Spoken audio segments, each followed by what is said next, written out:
अल्हम्दुलिल्लाहि रब्बिल आलमीन वस्सलातु वस्सलामु अला सय्यिदिल मुरसलीन व अला आलिहि व सहबिहि अजमईन व मन तबिअहुम बि इहसानिन इला यौमिद्दीन। अऊज़ु बिल्लाहि मिनश शैतानिर रजीम। बिस्मिल्लाहिर रहमानिर रहीम। इन्नल लज़ीना फ़र्रक़ू दीनहुम व कानू शियअन लस्ता मिनहुम फ़ी शै। दिफ़ाए सहाबा की कॉन्फ्रेंस के सदर मुहतरम, मुंतज़मीन गिरामी, हाज़रीन व सामईन किराम, ये सआदत की बात थी कि सहाबा किराम रज़ियल्लाहु अन्हुम जो अंबियाए किराम अलैहिमुस्सलातु वस्सलाम के बाद अल्लाह और रसूल के बयानात और उम्मत के इज्मा के मुताबिक दुनिया का सबसे अफजल ग्रोह है अंबिया के बाद, उनके ताल्लुक़ से जो मुखालिफाना रविश, मज़हब, फ़िक्र, सब व शतम का बाज़ार गर्म किया जाता है, उसका दिफ़ा करने वाले प्रोग्राम मुनक़िद हो और उसमें शिरकत की जाए। मेरे लिए ये सआदत की बात थी कि मैं इसमें मदऊ था। मैं इस पर अल्लाह रब्बुल आलमीन का शुक्रगुज़ार हूँ और उसके बाद आय प्लस और बायकल्ला जमीयत अहले हदीस के ज़िम्मेदारान का, मोमिनपुरा मस्जिद के ज़िम्मेदारान का भी शुक्रगुज़ार हूँ कि मुझे इसका मौका दिया। लेकिन अफसोस के साथ मुझे कहना पड़ रहा है कि पैर की तकलीफ़ की वजह से मैं सफ़र करने से कासिर हूँ, लिहाजा इस वीडियो रिकॉर्डिंग के साथ आप लोगों से मुखातब हूँ। मुझे जो उन्वान दिया गया, हकीकत राफ़ज़ियत व नासिबियत, हम इस दर्स में जो मैं काफ़ी इख्तिसार से गुफ्तगू करने वाला हूँ, हाँ, राफ़ज़ियत से मुताल्लिक़ कुछ बातें करेंगे और नासिबियत, चूँकि अब बतौर नासिबियत के कोई फ़िरका, कोई ग्रोह मौजूद नहीं है और ख़वारिज के मुकाबिल में इनको अलग ग्रोह मानकर अगर ज़िक्र करें तो इनकी कुछ ज़्यादा तफसीलात भी नहीं है। जहाँ राफ़ज़ियों को अहले बैत से मोहब्बत का दावा है राफ़ज़ियों के यहाँ, उसके बरख़िलाफ़ ये नासिबी वो हैं जो हज़रत अली रज़ियल्लाहु ताला अन्हु और आपके अहले बैत से बुग़्ज़ और इनाद रखते हैं, दुश्मनी रखते हैं और उनको फ़ासिक कहते हैं, काफिर नहीं कहते। ख़वारिज और नवासिब में ये फ़र्क है कि ख़ारजी हज़रात हज़रत अली रज़ियल्लाहु ताला अन्हु और उनके मुआफ़िकीन को काफिर कहते हैं ख़वारिज, और इसके बिलमुकाबिल नवासिब जो है वो सिर्फ़ फ़ासिक कहते हैं। और कौल व अमल से, अहले इल्म ने कहा कि कौल व अमल से हज़रत अली और अहले बैत को ईज़ा और तकलीफ़ देने के कायल हैं कि जैसे हो सके हम उनको तकलीफ़ पहुँचाएँ। लिहाजा हमारी गुफ्तगू क़द्र तफ़सील राफ़ज़ियत पर मबनी होगी, क्योंकि ये बहुत बड़ा फ़ितना है और आलम इस्लाम में बहुत बुरी तरह फैला हुआ है। और यही नहीं बल्कि अहले सुन्नत जो अहले तशय्यो और शियों से अलग माने जाते हैं, उनके बहुत सारे तबक़ात इनकी मनफी फ़िक्र और कोशिशों से, इनके अफ़कार से आपको जगह जगह मुतासिर नज़र आएंगे। और आज के ज़माने में तहरीकियत के हवाले से एक तबक़ा आलम इस्लाम में ऐसा भी पाया जाता है जो राफ़ज़ियों से क़ुर्बत और तक़रीब की बात करता है कि उनके ईमान की बुनियाद पर उनसे दोस्ती गांठी जाए, उनका साथ दिया जाए, उनसे ताल्लुक़ कायम किया जाए, जबकि ये उनकी जहालत है। दीन से, शीयत और राफ़ज़ियत की हकीकत से इंतहाई शदीद किस्म की नावाक़फ़ियत और जहालत है। अगर वो राफ़ज़ियत के अक़ीदा अक़ायद को और उनके मज़हब को जानेंगे तो वो अपने जहन व दिमाग में ये गलत फ़हमी पाल ही नहीं सकते, क्योंकि एक राफ़ज़ी और शिया अगर वो अहले सुन्नत वल जमात का खैर ख़्वाह बन जाए, अगर वो कुरान और सुन्नत के दीन को मान लेवे, तो वो राफ़ज़ी हो ही नहीं सकता। वो उसका पूरा मज़हब इस्लाम और सुन्नत की दुश्मनी पर मबनी है। इस प्रोग्राम के लिए जब मुझे ये मालूम हुआ कि मैं शरीक नहीं हो पाऊँगा तो मैं कुछ तहरीर लिखना चाहता था। इसके लिए मैंने थोड़ा सा कुछ लिखा था और बाज़ इक़्तिबासात नकल कर किया था। मुझे बेहतर मालूम होता है कि वक्त भी बचेगा इसमें कि मैं उस तहरीर को उसको आपके सामने पेश कर दूँ, उसका कुछ हिस्सा बाज़ तशरीहात के साथ। तमहीदी तौर पर मैंने राफ़ज़ियत के तारुफ़ में ये कहा कि राफ़ज़ियत इस्लाम के लिबादे और दावे के अंदर छुपी इस्लाम दुश्मनी की एक तहरीक है। एक एक जुमला बहुत गौर से सुनिए कि ये राफ़ज़ियत, इसकी बुनियाद इस्लाम दुश्मनी पर मुश्तमिल है। एतिक़ादी और अमली निफ़ाक़ की एक मुनज़्ज़म शक्ल है। राफ़ज़ियत जो है ये निफ़ाक़ है और अमल का निफ़ाक़ नहीं, बल्कि अक़ीदे का निफाक भी इनके यहाँ पाया जाता है, जैसे अल्लाह के रसूल सल्लल्लाहु अलैहि वसल्लम के ज़माने के मुनाफिकीन थे। इस्लाम के मुकाबिल ख़ुद साख्ता और जाली इस्लाम का एक घोरक धंधा है ये राफ़िज़ियत।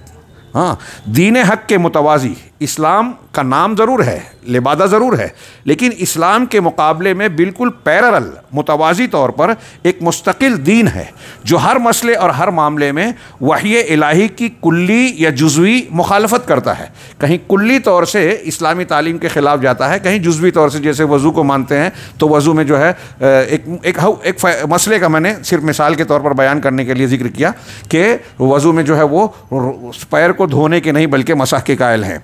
हाँ, इसी तरह अहले बैत की मोहब्बत और अक़ीदत के झूठे दावे की आड़ में राफ़िज़ी मज़हब दरअसल इस्लाम और सुन्नत के ख़िलाफ़ एक मनफी फ़िक्र का हामिल मज़हब है।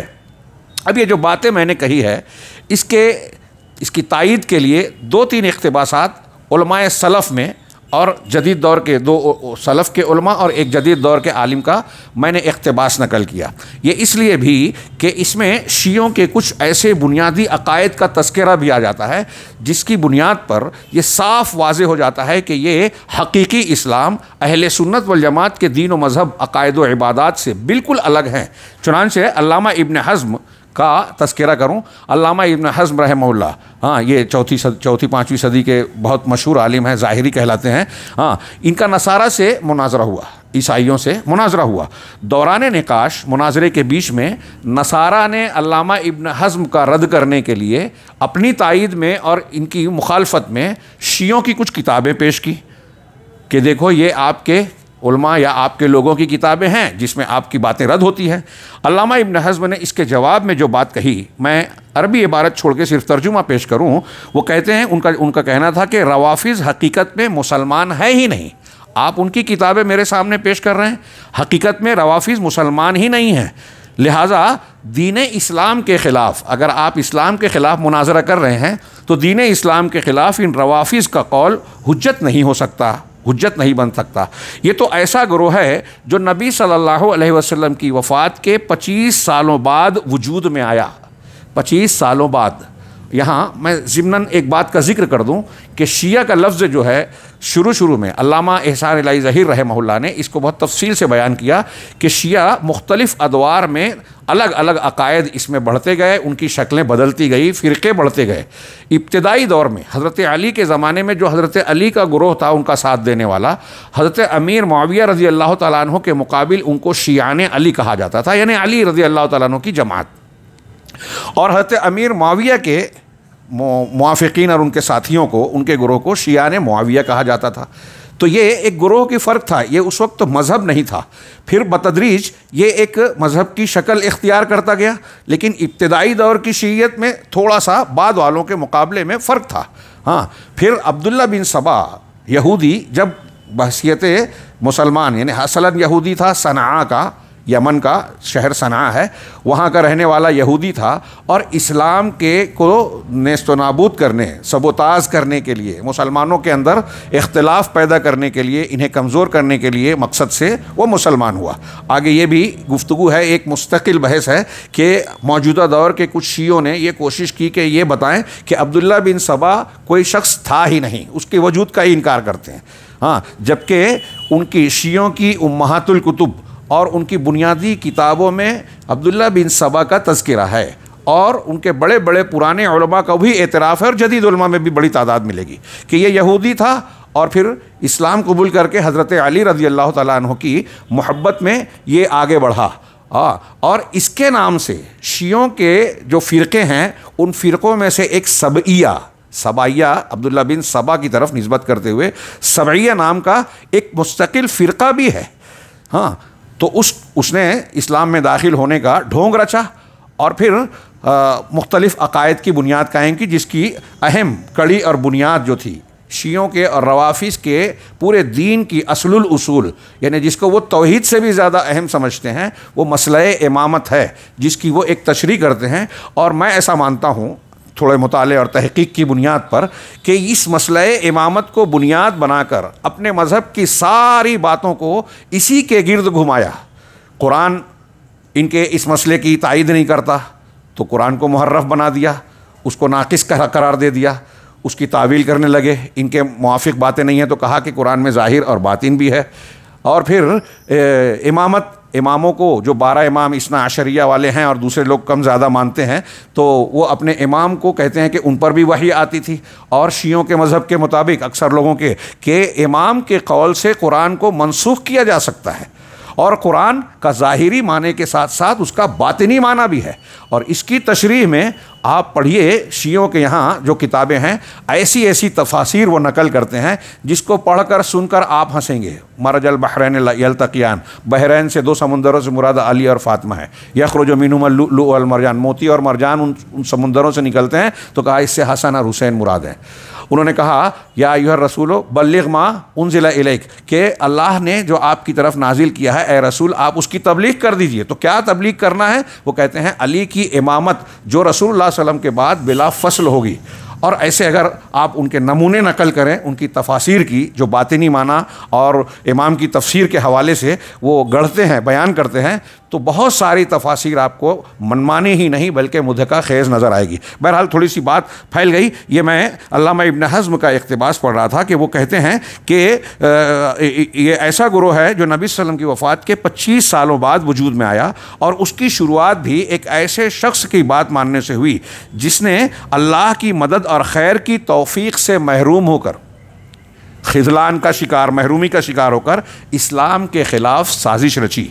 नीज़ ये ऐसा गुरोह है जो हक़ को झुटलाने और कुफ्र करने में यहूद व नसारा की चाल चलता है। ये अल्लामा इब्न हज़्म रहमहुल्लाह का फरमान है। हाँ, शेखुल इस्लाम अल्लामा इब्न तैमिया रहमहुल्लाह अइम्मा सलफ़ के अक़वाल को ज़िक्र करके उन पर तबसरा करते हुए कहते हैं, अइम्मा सलफ़ के अक़वाल अगर शियों से मुताल्लिक़ नकल किए जाएँ, हाँ, इनके वजूद के बाद से, तो इस पर भी एक मोटी और ज़ख़ीम किताब तैयार होगी। हाँ, मुहद्दिसीन इमाम अइम्मा कराम, इमाम मालिक हैं, इमाम अहमद बिन हम्बल हैं रहमहुमुल्लाह, और बहुत लंबी चौड़ी फहरिस्त।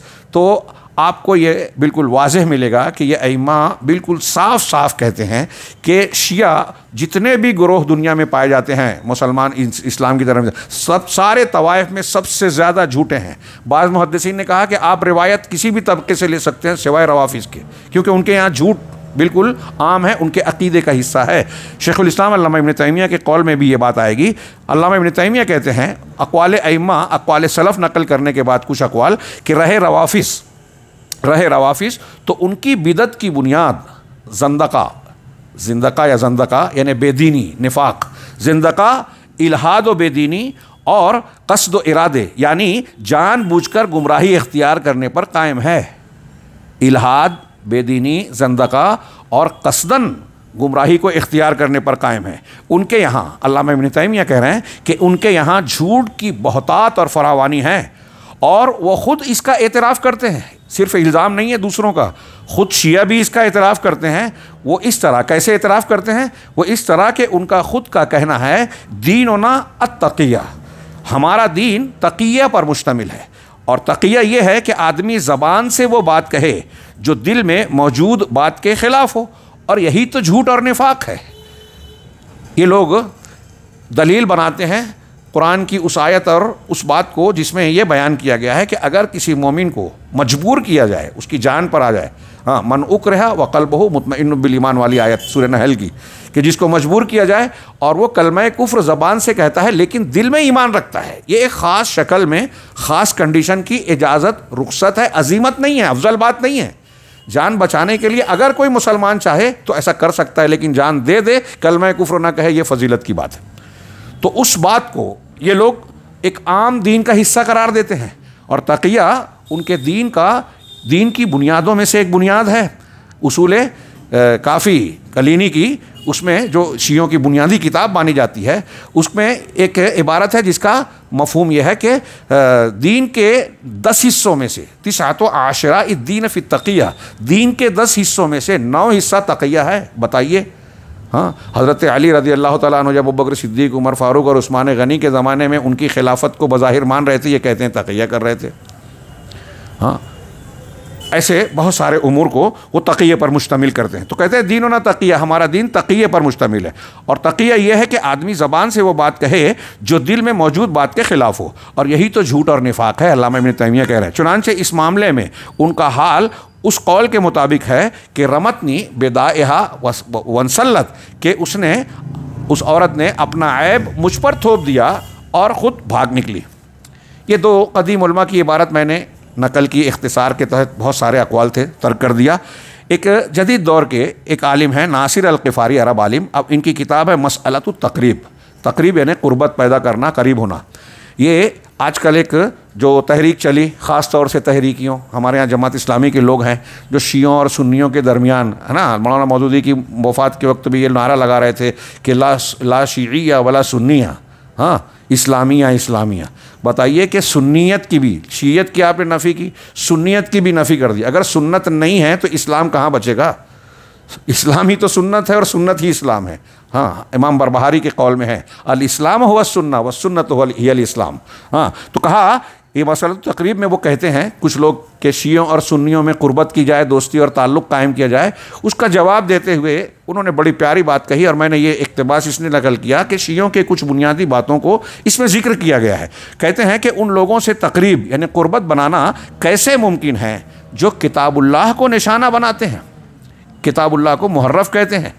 शियों की एक दो नहीं, अब्दुल शकूर फारूकी शिया और कुरान किताब में लिखते हैं कि 1, 2, 5, 10, 100, 50 नहीं, बल्कि शियों की उम्महातुल और मुस्तनद किताबों में कम से कम 5,000 से ज़्यादा रिवायत इस बात पर मुश्तमिल है कि कुरान में तहरीफ़ हुई है। 5 तरह की तहरीफ़, कमी भी की गई, ज़्यादती भी की गई, तक़दीम यानी कुछ इबारतों को आगे कर दिया गया, कुछ इबारतों को पीछे कर दिया गया और अल्फाज में भी तब्दीली की गई।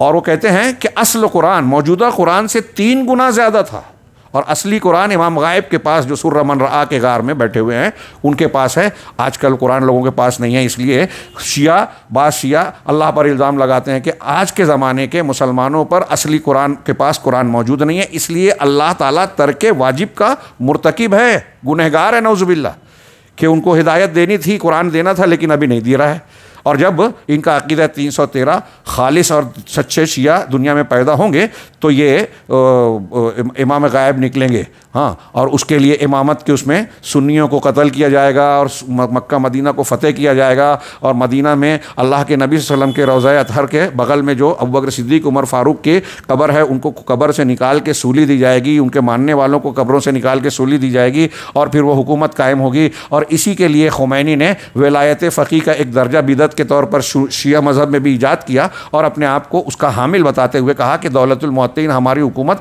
इस रास्ते को हमवार करने वाली हुकूमत है। ये ज़िम्नन बात आ गई तो वो कहते हैं कि कुरान को निशाना बनाते हैं, कुरान को नहीं मानते, उसके अंदर तहरीफ़ करते हैं, उसके ज़ाहिर मानी बातनी माना बताते हैं। हाँ, उस पर ऐब लगाते हुए उसे गैर महफूज और तहरीफ़ शुदा मानते हैं और उसके सही माना और मफ़हूम से हट कर बहुत दूर की तफसीर करते हैं, गलत तफासिर, गलत तावील करते हैं कुरान की। कुरान करीम के बाद अपने अइम्मा पर अल्लाह की किताबों के नाजिल होने का दावा करते हैं कि अल्लाह की किताबें नाजिल होती है, वही नाजिल होती है। हाँ, अल्लामा एहसान अली ने कहा मिसाल के तौर पे अपनी किताबों में 1200 से ज़्यादा अक़वाल पेश किए कि ये कुरान से टकराने वाले हमारे इमाम का कौल है। अब कुरान की बात और इमाम की बात टकरा रही है तो बात कहने वाला अल्लाह है, अल्लाह जाने। और जैसा कि मैंने बताया कि उनके अक़ीदे में ये भी है कि इमाम के कौल से कुरान को मनसूख माना जा सकता है या कुरान मनसूख किया जा सकता है। हाँ, कुरान इमामों पर कुरान के वही के नुज़ूल का दावा करते हैं, इमामत को नबूवत मानते हैं। बल्कि इतना ही नहीं, उनके नज़दीक अइम्मा जो उनके ख़ास अइम्मा है उसके ख़ास माना है। हाँ, वो कहते हैं कि अइम्मा अम्बिया की तरह बल्कि अम्बिया से अफजल हैं। वो कहते हैं कि अल्लाह ताला ने हज़रत इब्राहीम को पहले नबी तो बना दिया था, उसके बाद कहा इन्नी जाइलुका लिन्नास इमामा, कि हम आपको लोगों के लिए इमाम बनाने वाले हैं। मतलब इमामत का दर्जा वो इस आयत से गलत इस्तिदलाल करते हुए कहते हैं कि हालांकि वहाँ इमामत का कई माना है कि बाद के आने वाले सारे आपके दीन पर चलेंगे, आप अबुल अंबिया बने और तशरीहात। तो वो कहते हैं कि देखिए नबूवत थी और इमामत मतलब नबूवत से बढ़कर इमामत है। और इनके जो 12 इमाम हैं इसना अशरिया के नज़दीक, इसना अशर माने 12, शियों के बहुत से फ़िरके हैं उसमें ज़्यादा गालिब इसना अशरिया। और जब शिया बोला जाता है, आगे मैंने बयान किया जिक्र किया है कि शिया आज बोला जाता है तो ज़्यादातर इसना अशरी मुराद होते हैं, इसलिए कि ईरान, लबनान, हाँ, और जो है शाम और मौजूदा आलम इस्लाम में ख़ास तौर से खलीजी मुल्कों में शियों की शक्ल में इन्हीं की अक्सरियत पाई जाती है। और एक वजह यह भी बयान की जाती है शिया कहलाने की कि इनकी किताबों में जो इस्ना अशरी की किताबें हैं, जो शियों के मुख्तलिफ़ अदवार में अलग अलग शीई फ़िरक़ों के अफ़कार व मज़ाहिब हैं, उनकी बातों और बुनियादों को इनके मसादिर में समेटा गया है। इसलिए शिया बोल के जब इस्ना अशरी को मुराद लेते हैं तो इसमें अक्सर आ जाते हैं। अब यहीं मैं तस्करा कर दूं कि शियों के फ़िरक़े बहुत सारे हैं। हाँ, कुछ लोगों ने तो 37, कुछ लोगों ने 40 और मकरीज़ी वगैरह ने 72 फ़िरक़े इन्हीं में, और बाद ने कहा कि 300 फ़िरक़े हैं। इसमें से कुछ पैदा हुए, ख़त्म हो गए अलग अलग अदवार में, और कुछ कम कहते हैं, कुछ का तस्करा इनकी किताबों में बहरहाल नहीं मिलता। अल्लामा इस्माइल ज़हीर की किताब अश्शिया व तशय्यो में इसकी तफसीलात और बाज़ दूसरी किताबों में भी मौजूद हैं। तो डॉक्टर नासिर आगे कहते हैं कि इमाम को ये नबूवत से अफजल मानते हैं इमामत को, और अकेले अल्लाह की इबादत यानी तौहीद वाला, अल्लाह की इबादत और उलूहियत वाला मामला जो तमाम रसूलों का बुनियादी पैगाम यानी रिसालत की असल और मग़ज़ है, उसका असल है, हाँ, इसको उसके हकीकी माना से हटाकर उसकी ये गलत तशरीह करते हैं। तौहीद का माना ही गलत बताते हैं, हाँ, और गलत माना बताते हुए दावा करते हैं कि इबादत का माना क्या कहते हैं? इबादत दरअसल अइम्मा की इताअत का नाम है। इनके जो इमाम हैं उनकी इताअत करना यही इबादत है, और इसी के लिए गोया अंबिया की दावत थी। और अल्लाह के साथ शिर्क ये है कि अइम्मा के साथ दूसरों की भी इताअत की जाए।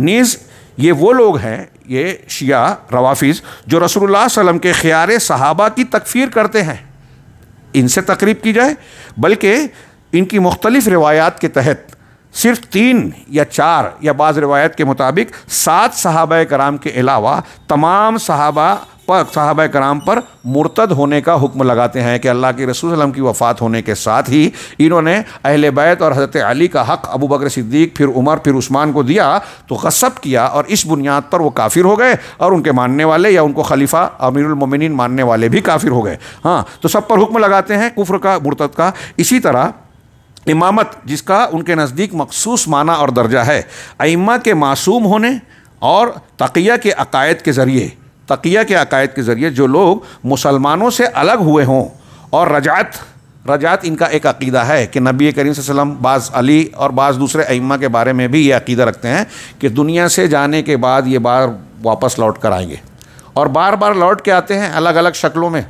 ये हिंदुओं के और जो गुमराह फ़िरक़े हैं उनका जो अक़ीदा तनासुख है कि मर के फिर से रूह का आना, उस किस्म का ये अक़ीदा शियों के यहाँ पाया जाता है, तनासुख की तरह। और एक और भी माना ये लोग बयान करते हैं कि अलग शक्ल में, लेकिन यही माना इनकी इबारतों से ज़ाहिर होता है कि फिर से आएंगे। यहाँ तक कि इनके यहाँ जो कुरान में दाब्बतुल अर्ज़ का जिक्र है, और हदीस में कहा है कुर्ब क़यामत में ज़मीन से एक जानवर निकलेगा और क़यामत की निशानियों में उसको जिक्र किया गया है। तो कुछ लोग कहते हैं कि हज़रत अली ही दरअसल दाब्बतुल अर्ज़, ज़मीन से निकलने वाले जानवर की शक्ल में हज़रत अली ही लौटेंगे। इन शियों के यहाँ ये तफसीर भी पाई जाती है। चुनांचे अइम्मा के ये कहते हैं कि गैबत यानी एक तो रजत होगी, गैबत यानी इमाम के गायब हो जाने वाला अक़ीदा, और बदा के कायल हों। बदा ये एक उनका एक अक़ीदा है कि अल्लाह तबारक व तआला, बदा का माना ज़ाहिर होना, अल्लाह तबारक व तआला को कुछ चीज़ें पहले से मालूम नहीं थी, बाद में मालूम हुई। कितना गंदा अक़ीदा है। अल्लाह रब्बुल आलमीन पर कितना बड़ा ऐब लगाते हैं। ताल अल्लाह अम्मा यक़ूलून उलूवन कबीरा। हाँ, तो शेख कह रहे हैं, हाँ, अल्लामा नासिर अल-ग़िफ़ारी के वो कह रहे हैं कि जो लोग ऐसे अक़ायद और फ़िक्र के हामिल हों, उनसे क़ुर्बत, उनसे दोस्ती और ताल्लुक़ का सवाल कहाँ पैदा होता है, मुमकिन कहाँ है।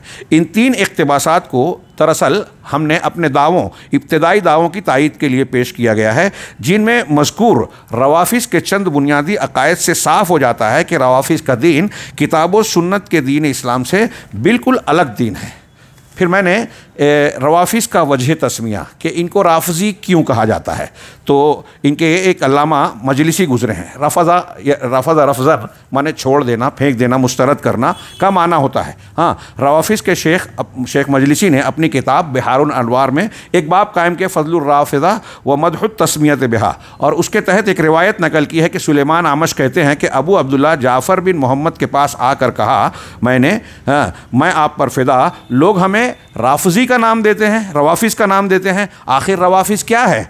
तो उन्होंने जवाब दिया, वल्लाह तुम्हारा ये नाम उन लोगों ने नहीं दिया, बल्कि अल्लाह ने तौरात और इंजील में मूसा अलैहिस्सलाम और ईसा अलैहिस्सलातु वस्सलाम की ज़बान से तुम्हारा नाम रखा है। यहाँ उसका हवाला वगैरह भी है। हाँ, इंशाअल्लाह मकाला जब होगा तो उन हवालों को आप मुलाहजा कर सकते हैं। हाँ, ये मैंने अकायदुश शिया अब्दुल्ला बिन मोहम्मद अश-शसरी की किताब है, उसमें हवालों के साथ नकल किया, उससे पेश किया है।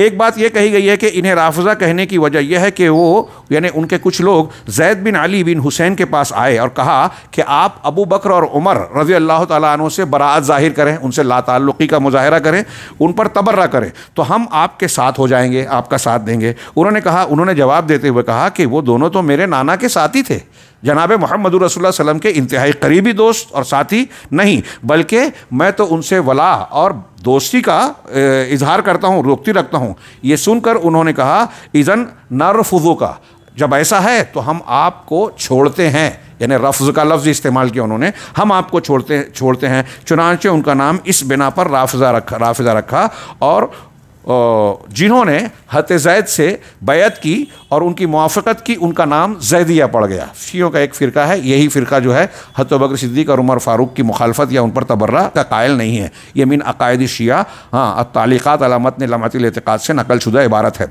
इसी तरह रवाफ़िज़ को इमामिया, इस्ना अशरिया और जाफ़रिया भी कहा जाता है। रवाफ़िज़ कहने की एक दो वजह और लोगों ने बयान की। एक वजह यह है कि चूँकि उन्होंने हज़रत बकर सिद्दीक़ और उमर फ़ारूक की इमामत को तर्क कर दिया था और उसके इनकार कर दिया था, इस इनकार और तर्क की वजह से उनको रवाफ़िज़ा या राफ़िज़ा कहा जाता है। और एक कौल ये है कि दीन को छोड़ने की बुनियाद पर यह नाम उन्हें दिया गया। इन्हें शिया भी कहा जाता है, जिसके माना अतबा व अंसार और ऐसी जमात का होता है जो किसी बात पर इकट्ठा हो जाए। शिया का लफ्ज़ी माना, लुग़वी माना। बाद में ये लफ्ज़ एक मखसूस ग्रोह के लिए बोला जाने लगा। अब शिया की जो इस्तिलाही तारीफ़ की जाएगी तो कई लोगों ने कई तारीफ़ें की हैं। यहाँ मैंने एक अहले सुन्नत के आलिम और एक शिया आलिम की तारीफ़ नकल की। हाँ, कह रहे हैं अल्लामा इब्न हजर ने हदीयुस सारी में कहा है कि तशय्यो शरीयत हज़रत अली से मोहब्बत और उन्हें तमाम सहाबाए कराम से मुक़द्दम करने का नाम है। चुनांचे जो शख्स अली रज़ी अल्लाह तआला अन्हो को अबू बकर और उमर रज़ी अल्लाह अन्हुमा पर मुक़द्दम करे वो अपने तशय्यो में गाली है। हालांकि ये सारे शिया करते हैं और इसी बुनियाद पर ये जो मैं इक़्तिबास नकल कर रहा हूँ कि बाद लोग शिया और राफ़ज़ी में थोड़ा सा फ़र्क करते हैं। तो अल्लामा इब्न हजर वही कह रहे हैं, तो जो गाली है उस पर राफ़ज़ी का इतलाक़ होता है जो शिद्दत इख्तियार करता है, वरना वो शिई है। हाँ, अगर वो अबू बकर सिद्दीक़ और उमर फ़ारूक की शान में गुस्ताखी या उनकी तकदीम करता है तो उसको शी कहेंगे। अगर वो इस पर यानी हज़रत अबू बकर और उमर पर हज़रत अली को फ़ौक़ियत तो देता है, साथ ही अगर वो उस पर उनसे सब व शतम, गाली गलोज, बुग़्ज़ और नफ़रत, तबर्राबाजी का खुला इजहार करे तो वो राफ़ज़ियत में भी गाली है। और अगर दुनिया में उनकी रजत का अक़ीदा रखे कि वो फिर से लौट कर आने वाले हैं तो गुलू में और ज़्यादा सख्त है। शियों के शेख मोहम्मद बिन नौमान, जिनको मुफीद का लक़ब दिया जाता है, वो कहते हैं कि शियों की तारीफ़ में वो कहते हैं कि शिया अमीरुल मोमिनीन अली सलावातुल्लाह की इबारत है। सलावातुल्लाह अलैह के अतबा हैं जो वला के तरीक़े से उनको माने, उनकी इत्तिबा करें, और रसूल सलावातुल्लाह अलैहि व आलिहि के बाद बिला फ़स्ल, अल्लाह के रसूल के बाद बिला फ़स्ल आपकी इमामत का अक़ीदा रखते हों और ये अक़ीदा रखते हों। साथ ही उनसे पहले जो मकाम खिलाफत पर थे यानी अबू बकर सिद्दीक़, उमर फ़ारूक, उस्मान, हाँ, उनकी इमामत की नफ़ी करे, ये कहे कि वो इमाम नहीं थे, और ये अक़ीदा रखे कि अली रज़ी अल्लाह तआला अन्हु असल में इन सब के मतबू थे, यानी असल में ये इमाम थे और इनको अली के पीछे चलना चाहिए था। उनमें से किसी की भी इक्तिदा करने वाले ताबे नहीं थे, हज़रत अली उनके ताबे नहीं थे। हाँ, ये देखिए किताब अक़ायदुश शिया इब्न अशरिया हवालों के साथ है, कई किताबों से उन्होंने इस बात का हवाला पेश किया। आज भी जब लफ्ज़ शिया बोला जाता है तो उसका इतलाक़ इस्ना अशरी ग्रोह पर होता है। इसकी वजह जो मैंने नकल की है वो अभी बयान किया था। हाँ, एक इक़्तिबास अल्लामा एहसान इलाही ज़हीर की किताब अशिया व तशय्यो से मैं पेश कर रहा हूँ, सिर्फ़ ये बताने के लिए कि शियों का जो अक़ीदा है अलग अलग अदवार से गुज़रते हुए ये इस्लाम के ख़िलाफ़ और बहुत सारे गैर इस्लामी गुमराह और बातिल फ़िक्र और मज़ाहिब से लिया हुआ अक़ीदा है, गोरख धंधा है, जिसको इस्लाम का लिबास पहना दिया गया। ज़ाहिर में ये इस्लाम की शक्ल सूरत दिखाते हैं, लेकिन हकीकत में क्या है। अल्लामा एहसान इलाही ज़हीर ने अपनी किताब अशिया व तशय्यो में सफ़ा नंबर 236 में कहते हैं कि यहाँ हम वो उनके फ़िरक़ों की तफसीली बहस करने के बाद कहते हैं कि यहाँ हम क़ारीन और बाहिसीन की एक अहम बात की तरफ मुतवज्जा करेंगे जिससे आगाही रखना ज़रूरी है।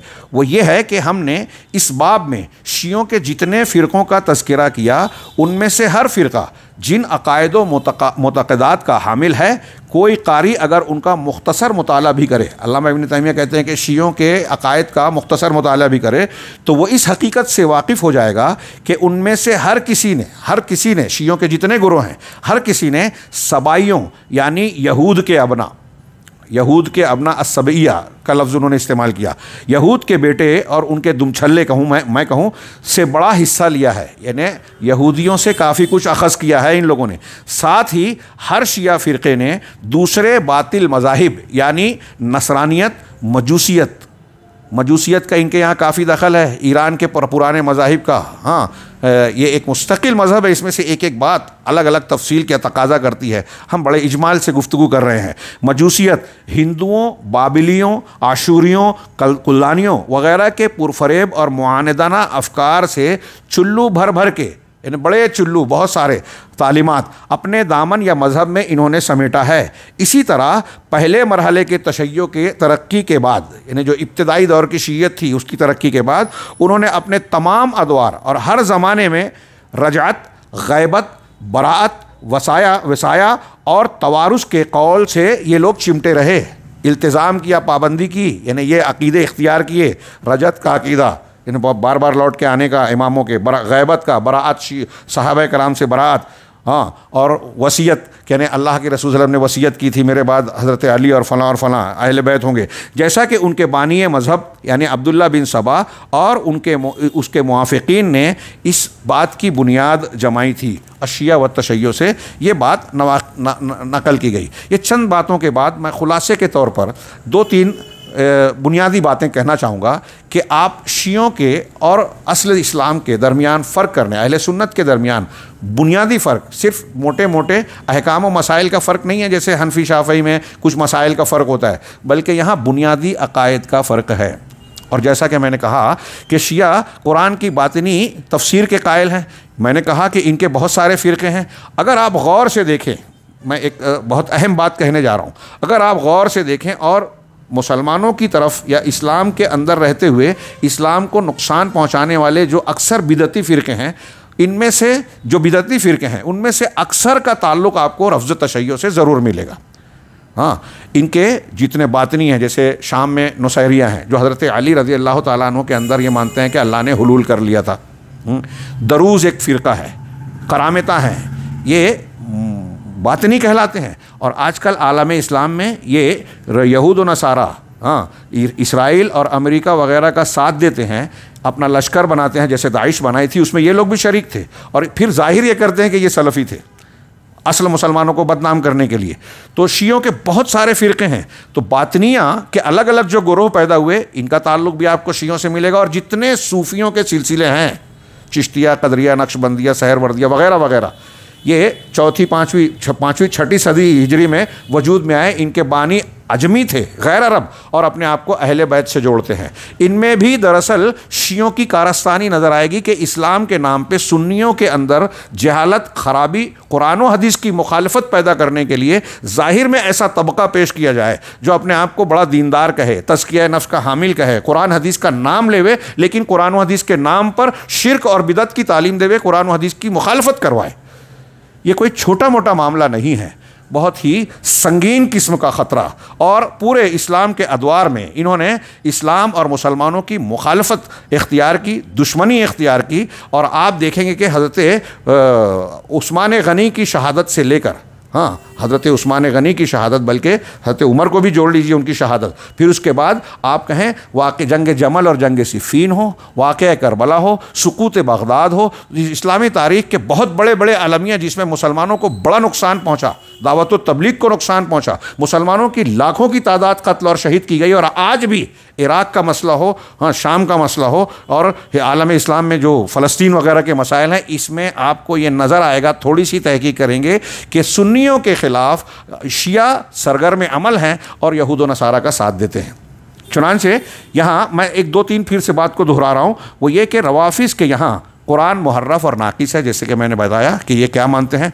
और अहले सुन्नत वल जमात कुरान को मुकम्मल और महफूज मानते हैं। कुरान की इस आयत के और बहुत सी दलीलों के तहत इन्ना नहनु नज़्ज़लना ज़िक्र व इन्ना लहु लहाफ़िज़ून, कुरान महफूज है, क़यामत तक हुज्जत कायम है, इसमें से एक हर्फ भी बदला नहीं है। हाँ, रवाफ़िज़ अक़ीदा बदा के कायल है, जिसका मैंने जिक्र किया कि अल्लाह को पहले कुछ बात मालूम नहीं होती, बाद में। ये यहूदियों से लिया हुआ अक़ीदा है। हाँ, कि ऐसी बातें वो कहते हैं कि अल्लाह तबारक व तआला लोगों को पैदा करके शर्मिंदा हो गया, गमज़दा हो गया कि लोग इतना गुनाह कर रहे हैं। ये तलमुद में यहूदियों के यहाँ है। तो शर्मिंदा कौन होता है? जिसको पहले से मालूम नहीं होता है कि मेरे काम का अंजाम क्या होने वाला है। तो वही बात इन शियों ने नकल की, और इसी बुनियाद पर शिया रवाफ़िज़ जो है तकदीर का इनकार करते हैं। क्यों? क्योंकि तकदीर जो अल्लाह ने लौहे महफूज में आदम की विलादत से 50,000 साल पहले लिख दी थी, क़यामत तक क्या कुछ होने वाला है सब लिख दिया था, जैसा कि दलाइल से साबित है। तो अगर ये तकदीर पर ईमान लाया जाए तो उसमें यह बात आती है कि अल्लाह तबारक व तआला को पहले से तमाम चीज़ों का इल्म था। वकान अल्लाह बिकुल्लि शैइन अलीमा, कुरान की आयत है। अल्लाह हर चीज़ का इल्म रखने वाला है। हम ये मानते हैं, हमारा अक़ीदा है। हाँ, अगर कायनात की किसी चीज़ को अल्लाह के इल्म से बाहर माना जाए तो आदमी अल्लाह के हर चीज़ का इल्म, इहाता, शहादत रखने वाले बहुत सारे उसके अस्मा का इनकार करने वाला काफिर हो जाएगा। हाँ, चुनांचे ये शिया बदा के अक़ीदे के कायल हैं। हम अल्लाह को अलीम खबीर मानते हैं। इसी तरह रवाफ़िज़ में चंद सहाबा के इस्तिस्ना के साथ तमाम लोगों को मुर्तद मानते हैं। रवाफ़िज़ नफ़रत करते हैं, तबर्राबाजी, तानो तशनी करते हैं। हम उन्हें सहाबा कराम को खैरुल बशर बादल अंबिया मानते हैं। हम कहते हैं कि तमाम सहाबा अदूल है। अल्लाह ने कुल्लम वादल्लाहुल हुस्ना, तमाम सहाबा कराम से अल हुस्ना का, जन्नत का वादा किया है। हम ये कहते हैं कि ये हमारी नबी के बाद हमारी मोहब्बतों और वलायत के सबसे ज़्यादा हक़दार हैं। तो उनसे मोहब्बत करना कुरान व हदीस के मुताबिक ईमान है, और उनसे नफ़रत करना कुरान व हदीस का इनकार है, कुफ्र है, निफाक है, ज़िंदीक़ियत और इल्हाद है। और जैसा कि आज जिस प्रोग्राम में आप शरीक हैं, दिफ़ाए सहाबा, ये बहुत अहम पहलू है। ये इसलिए भी अहम है कि सहाबा कराम हमारे दीन के रावी हैं। कुरान बाद वालों को सहाबा से मिला, हदीसें सहाबा से मिली। कुरान व हदीस का सही माना और मफ़हूम कौलन और अमलन सहाबा कराम ने बाद वालों को समझाया। अगर सहाबा कराम को मजरूह कर दिया जाए, हटा दिया जाए, तो कुरान हदीस सब मजरूह हो जाते हैं, सब रद्द हो जाते हैं। इसीलिए इमाम अबू ज़रआ राज़ी कहते हैं कि कुरान हमारे नज़दीक हक़ है, हदीस हमारे नज़दीक हक़ है, और ये सहाबा ने रिवायत किया है। तो जो सहाबा कराम को निशाना बनाता है, समझ लीजिए कि वो ज़िंदीक़ है, और वो कुरान व हदीस को और तुम्हारे इस्लाम को निशाना बनाना चाहता है। इसी तरह रवाफ़िज़ अपने अइम्मा को मासूम मानते हैं। गैब का जानने वाला वो जानने वाले हैं। वो कहते हैं कि हमारे इमाम गैब को जानने वाले थे, उन पर अल्लाह की वही आती थी। हाँ, वो सब जानते थे, तमाम दुनिया की तमाम ज़बानें जानते थे, पूरी दुनिया उनके लिए है। अइम्मा कराम के ताल्लुक़ से उनकी जो बातें हैं, अक़ायद हैं, और कुरान को कहते हैं, कुरान का बेशतर हिस्सा आप उनकी तफसीर पढ़ेंगे तो घूम फिर कर वो ये कहेंगे कि इससे मुराद अली हैं, इससे मुराद अहले बैत हैं, इससे मुराद उनकी मोहब्बत है, इससे मुराद उन पर उनकी इमामत का अक़ीदा है। उनके यहाँ बहुत सारी शिरकियात हैं, बिदात हैं। इस्लामी तारीख़ में पुख्ता कबर बनाने का आगाज़ इन शियों के से ही मिलता है। हर मामले में ये असल दीन की मुखालफत करते हैं, मुसलमानों से नफ़रत और दुश्मनी करते हैं। इस्लाम दुश्मन अनासिर के यार व मददगार हैं, तक़िये का अक़ीदा रखते हैं। अहकाम व मसाइल में आप देखें कि जगह जगह कुरान व हदीस वाले मसले की मुखालफत करते हैं। मुतआ इनके नज़दीक बड़ी फ़जीलत वाली चीज़ है, यानी आरियतन जो है निकाह किया जाए, एक दिन के लिए, 2 दिन के लिए, 10 मिनट और 15 मिनट के लिए, गेहूँ चावल पैसे रुपये के बदले में मुतआ का निकाह किया जा सकता है। और जो करेगा उसकी ये फ़जीलत है, वो हज़रत पर एक किया तो हज़रत हसन, 2 किया तो हज़रत हुसैन, फिर हज़रत हसन, फिर हज़रत फ़ातिमा, फिर हज़रत अली, और फिर अल्लाह के रसूल के दर्जे में। यानी ज़िना को इन्होंने जो है एक फ़जीलत वाला अमल बना दिया। सिर्फ यही नहीं है, इनके दीन की तफसील और तफसीली अहकामात में जाएंगे तो आपको अजीब अजीब बातें मिलेगी। करबला की सरज़मीन को, करबला की मिट्टी को ये शिफा वाली बताते हैं, और काबतुल्लाह से ज़्यादा अफजल करबला को मानते हैं। हज़रत उमर के कातिल अबू लुलू फ़िरोज़ की कब्र पर ईरान में आज जैसे हाजी लोग हज करने जाते हैं, शिया लोग उसकी ज़ियारत करने जाते हैं, और उसे बड़ा बुज़ुर्ग शुजा और बुज़ुर्ग कहते हैं। हाँ, ये तो अब ख़ुलासे के तौर पर मैं ये कहूँगा कि इन्होंने इमामत को बुनियाद बनाया कि असल दीन इमामत है, अली को इमाम माना जाए, हज़रत अली को इमाम माना जाए। अब नबी की दावत और रिसालत का मरकज़ भी उसी को करार दे दिया कि यही असल है, तौहीद से भी ज़्यादा अहम। इस बुनियाद पर खलीफा बनने वाले सहाबा को, जो खलीफा बने अबू बकर सिद्दीक उमर फ़ारूक, तो वो कहते हैं कि इन्होंने हज़रत अली का हक़ गस्ब कर लिया, छीन लिया, और तो इसलिए वो मुर्तद हो गए। जिन लोगों ने इनको अमीरुल मोमिनीन माना वो भी मुर्तद हो गए। देखिए, एक इमामत को बुनियाद बना के तमाम सहाबा को पहले मुर्तद करार दिया, फिर उसके बाद कहते हैं कि कुरान इनकी मुआफ़क़त नहीं करता, तो ये कहते हैं कि कुरान उनके मज़मूमात के साथ नहीं है, तो ये कुरान को मुहर्रफ कहते हैं कि असल कुरान नहीं है। सूरह अहज़ाब में ये कहते हैं, सूरह अहज़ाब सूरह बकरा से बड़ी थी और उसमें हज़रत अली वग़ैरह के फ़ज़ाइल थे। हाँ, हज़रत अली और अहले बैत के फ़ज़ाइल थे। हज़रत अबू बकर सिद्दीक़ और उस्मान गनी के ज़माने में जो कुरान को जमा किया गया, इन्होंने कुरान को बदल दिया और बहुत बड़ा हिस्सा कुरान का काट कर दिया, गायब कर दिया। इस तरह के दावे करते हैं और कुरान को नौज़ुबिल्लाह मुहर्रफ बनाते हैं। इनके यहाँ एक सूरत सूरतुल विलाया, हाँ, ये कंप्यूटर पे छपी हुई इस किताब में जो है इन्होंने नकल किया है, जो मेरे सामने किताब है, इसमें इन्होंने तकरीबन 3.25 सफ़े पे सूरतुल विलाया नकल किया है। लौहे फ़ातिमा, हाँ, वो उसको नकल किया है। इसी तरीके से ये एक दुआएं नकल करते हैं कि अबू बकर सिद्दीक़ और उमर फ़ारूक पर तबर्रा किया जाए, सुबह शाम उनको तबर्रा किया जाए। ये जिब्त और तागूत, जिसका तर्जुमा हम तागूत और बुत करते हैं, तागूत से मुराद शैतान और गैरुल्लाह को मानते हैं। ये कहते हैं कि जिब्त से मुराद अबू बकर हैं, तागूत से मुराद उमर फ़ारूक है। इन्ना लिल्लाहि व इन्ना, इस तरह की तफासिर करते हैं। हाँ, तो ये कुरान को मुहर्रफ करते हैं। और चूँकि अब कुरान को जब मुहर्रफ कर दिया तो जो अहले सुन्नत वल जमात असानीद के ज़रिए से इतनी मेहनत से जो हदीसों का ज़ख़ीरा इकट्ठा किया, बुखारी मुस्लिम और दूसरी बहुत सारी हदीस की किताबें हैं, उन तमाम को अक्सर को, जो इनके मसलक के ख़िलाफ़ जितनी हैं, अक्सर को ये मनगढ़ंत या इंतहाई ज़ईफ़ और मुस्तरद करार देते हैं। इसके मुकाबले में ये झूठी हदीसें बयान करते हैं, बनाते हैं और डायरेक्ट कहते हैं कि फ़लाँ ने इमाम से नकल किया, सनद वनद की कोई ज़रूरत नहीं है। चुनांचे आप देखेंगे कि सिर्फ हज़रत अली और अहले बैत की फ़जीलत में इन लोगों ने कई लाख, हाँ मैं भूल रहा हूँ, मुझे याद पड़ रहा है, मैंने एक किताब में पढ़ा था, करीबन 12 लाख, और सिर्फ हज़रत अली की फ़जीलत में 3 लाख, हो सकता है तादाद में कुछ कमी बेशी हो, लाखों की तादाद में इन्होंने सिर्फ फ़ज़ाइल अहले बैत में हदीसें गढ़ ली। हाँ, अपने मज़हब की तायीद में फ़ज़ाइल अहले बैत में ये जो हदीसों को नकल किया, हाँ, अहले सुन्नत वल जमात के मुखालफत हर मसले और हर पहलू में किया। खुमैनी की किताब में उसका एक फ़तवा ये था कि अगर किसी बस्ती में कोई शिया रहता है और वहाँ उसे कोई शिया आलिम दस्तयाब नहीं है, कोई मसला पेश आए, तो सुन्नी आलिम से सवाल पूछे और सुन्नी आलिम मुफ्ती जो जवाब देवे, ये शिया आदमी को चाहिए कि वो सुन्नी की मुखालफत करे, सुन्नी की मुखालफत करे। अगर वो गलत भी करेगा तो सुन्नी की मुखालफत करने का अजर मिलेगा। बताइए, यानी सुन्नी की मुखालफत करना शी मज़हब का एक बुनियाद है। और इसीलिए मैंने कहा कि ये मनफी और रद्द अमल वाला दीन है। और ये मिजाज आपको दुनिया के 3-4 मज़ाहिब में सिर्फ मिलेगा।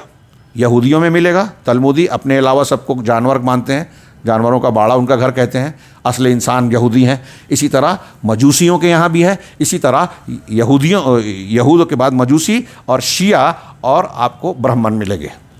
हाँ, दूसरों को वो कमतर समझते हैं, शूद्र कहते हैं। हाँ, तो ये मिजाज शियों के यहाँ भी है। इस तरीके से आप देखेंगे कि इन्होंने इमामत को बुनियाद बनाकर अपने दीन की पूरी इमारत जो है इस पर खड़ी की कि हकीकी इस्लाम की मुखालफत की जाए, इस्लाम की दावत को रोका जाए और उसकी खूबसूरती को मिटाकर बहुत सारी बिदअत व खुराफात ईजाद कर ली। ताज़ियादारी इनकी देन है। हाँ, ईद मिलाद अगर आप देखेंगे तो उसके पीछे इन्हीं का दिमाग मिलेगा। नए नए तरीक़े, रस्म और बिदात, इनकी जड़ में आपको शिया नज़र आएंगे। और आज भी ये हर तरह से इस्लाम और मुसलमानों को नुकसान पहुँचाते हैं और नुकसान पहुँचाने के लिए आलमी ताकतों का साथ देते हैं। ऐसे में मौजूदा दौर में हाँ, हम देखते हैं कि बहुत सारे सादा लौह कहिए, जाहिल कहिए या साजिश के शिकार कहिए, ऐसे लोग पाए जाते हैं। और मैं साफ नाम लेकर कहता हूँ कि तहरीकी हजरात, जमात इस्लामी वाले, हाँ, चूँकि मौलाना मौदूदी साहब ने खुमैनी का साथ दिया या उनके ताल्लुक़ से कह दिया था कि ईरान का इनकलाब हाँ मेरे दिल की धड़कन है, और फिर उसके बाद वफ़ात हो गई, ये उस जुमले को और उनकी बातों को लेकर आज तक शियों के अकायद और इनकी तफसीली तालीमात और मालूमात लेने से ये लोग कतराते हैं, मानते ही नहीं हैं। और उसमें ऐसे फ़रेब का शिकार हुए कि शियों को दोस्त बनाते हैं। हाँ, ईरान की मुर्सी हुकूमत जब हुई तो उनके लोग जो है सऊदी अरब को आंखें दिखाने लगे और ईरान के दौरे कर रहे हैं, शियों को बड़े बड़े ओहदे दे रहे हैं। और ईरान ही नहीं बल्कि उसके नुमाइंदे ने तो इसराइल का भी दौरा किया था, उससे मदद मांगी थी।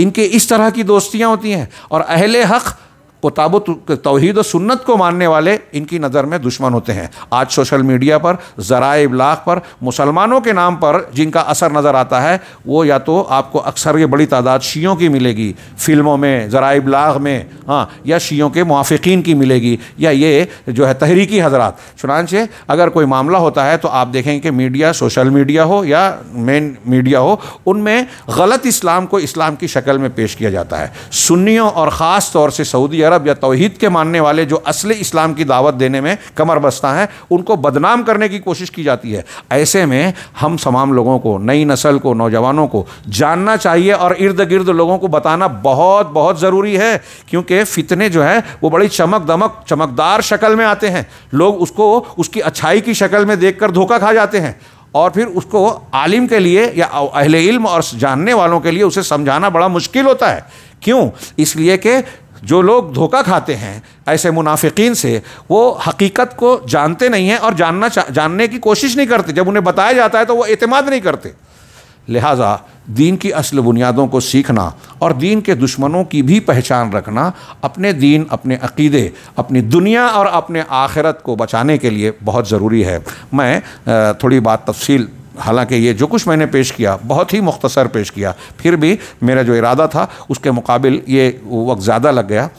मैं समझता हूँ कि काफ़ी कुछ राफ़ज़ियत का तारुफ़ आ गया। अगर मौका मिला तो इंशाअल्लाह तफसीली मकाला हवाला कलम करने की कोशिश करूँगा। अल्लाह तबारक व तआला तौफ़ीक़ दे, और जो कुछ मैंने पेश किया है वो मेरे लिए, आप हज़रात के लिए, सामईन के लिए नफ़ा बख्श बनाए, और इसके ज़रिए से अगर हम सही इल्म हासिल करते हैं, अक़ायद जो अक़ायद सहीहा है और जो अहले बिदअत हैं उनके अफ़कार को समझेंगे, तो दुनिया में जो वाक़यात और हालात चल रहे हैं ना, इसकी जड़ और बुनियादों को और जो दिखाई देता है उसके पीछे की हकीकत को समझने में भी हमें काफ़ी मदद मिलेगी। अल्लाह तबारक व तआला का से दुआ है कि वो हमें दुनिया में खैर के साथ, सही दीन के साथ जीने की तौफ़ीक़ अता फ़रमाए, उसके ज़रिए से इज़्ज़त अता फ़रमाए, और आखिरत में भी कामयाबी दे, हर किस्म के अज़ाब और फितने से महफूज रखे। मैं आखिर में फिर से अल्लाह तबारक व तआला का शुक्रगुज़ार हूँ, और मुंतज़मीन का इस अज़ीम कॉन्फ्रेंस के, मुफीद और अहम कॉन्फ्रेंस के मुनक़िद करने वालों का, ज़िम्मेदारों का, मुआविनीन का और तमाम शुरका का शुक्रिया अदा करता हूँ कि ये मौका दिया।